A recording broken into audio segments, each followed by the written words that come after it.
I'm not motivated and I don't feel like decluttering. Okay, here's the good news. You don't have to declutter. You don't have to do it. So only do it because you want to do it, because you want the results. Now, motivation or a lack of motivation, I'm not surprised. Of course you're not feeling motivated. You're surrounded by clutter. Here's the thing. The motivation will come. And it will come if you can get curious. Instead of trying to get motivated around your clutter, get curious about your clutter.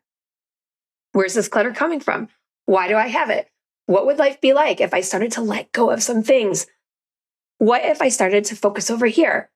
What if I let go of one thing? If you can get curious about your clutter, you will start to take some small steps. Your motivation will come. And before you know it, you might even be having fun. Now, I want to tell you a short story about someone who came to me and she said the same thing. I'm not motivated. And yet I have this office full of file cabinets and papers and papers and papers from my career. She's retired, or pretty close to retirement. Now she is retired. And she wants a lighter office. She's tired of the mess. In fact, she doesn't even like to go into the office. It's a home office. So I said, okay, have you spent any time getting curious? Well, what do you mean? What do you mean getting curious? Have you spent any time thinking about decluttering and thinking about what your strategy or approach will be? Whatever approach feels best and lightest to you. And she said, no, I haven't thought about it at all. And I said, well, what have you been thinking about? And she said, pickleball. It was a new sport to her. She had never played before. A friend brought it up. They went and took a lesson. And she was having so much fun learning about pickleball. Well, she comes to me a few months later and she's like, Heather, I'm not making any progress on my study. What's wrong? And I said, well, how's the pickleball coming along? And she's like, oh, I'm so good. She's athletic. And she said, the more I play, the better I get. And I said, okay, how much time are you putting towards pickleball? A couple hours a week. And so I said, how much time are you putting towards decluttering? Well, I'm not doing any decluttering. Have you gotten curious about clutter, your clutter? No, I don't even want to think about it. Well, here's the thing.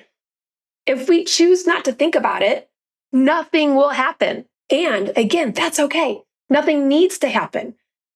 We only declutter because we want to. We don't have to. And so if you're looking around and if things feel heavy, ask yourself, have I gotten curious about my clutter? Have I gotten some clarity on it? When we keep things vague, we don't make progress. And so give yourself a gift, carve out some time, and get curious about your clutter. If you like, you can write yourself a letter from clutter. And it goes like this. Dear self, or Dear Heather, and actually insert your name. So, Dear Heather, I am clutter, and this is what I want you to know. And then you let your heart pour out onto that paper. And when you're done, you sign it, Love, Clutter, or Sincerely, Clutter. Now, this exercise might sound a little silly or goofy. I promise you, though, it is transformative. It is so powerful. Often I hear from my clients that they write 3, 4, 5 pages and they get to the root of their clutter. They finally understand, after having clutter for decades and decades, why they've struggled so much in letting it go. And they understand why they have clutter in the first place. Clutter is a symptom, and it often relates back to some kind of childhood trauma that we've experienced. And so when we get curious, that is when we start to make progress. That is when we start to create that motivation. And that is when we start to create the lighter lives that we all want. So ask yourself, not feeling motivated? That's okay. No problem there. Have you gotten curious? That's what you want to do. Get curious and see what happens.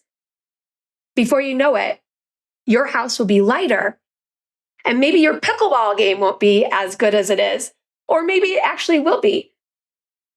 Frankly, with a lighter home, a decluttered home, you'll have more energy and probably more time and more space to go out and play more pickleball if you want to. Thank you for joining us on this path to living lighter. If you found value in today's video, please like, comment, and subscribe to our channel for more content that supports your journey. And remember, you can use our soul compass every day. Listen, let go, learn, and love the process. For more resources to help you live a lighter life, visit our website at schooloflivinglighter.com.